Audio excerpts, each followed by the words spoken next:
yet. Chance for one more rush. John Stevens hits it in. Centered. Oh, it was in the air. And a baseball swing at it by Nolan Stevens. In front. Shot. Clark made that save. And he made that one at a bad angle from John Stevens. So right at the end of that Northeastern power play, they had some chances. Here's John Stevens coming up with the puck. In front, shot, score! Nolan Stevens, and the Huskies lead 2-1.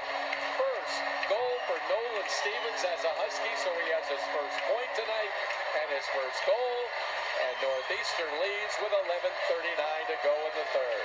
Just a real pretty play by the Huskies there as they put their creativity on display for everyone to see tonight. As this Matthews Arena was just waiting to explode.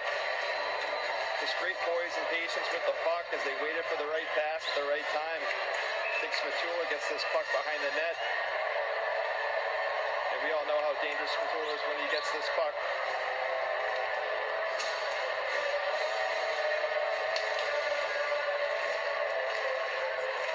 Just watching the way those two brothers made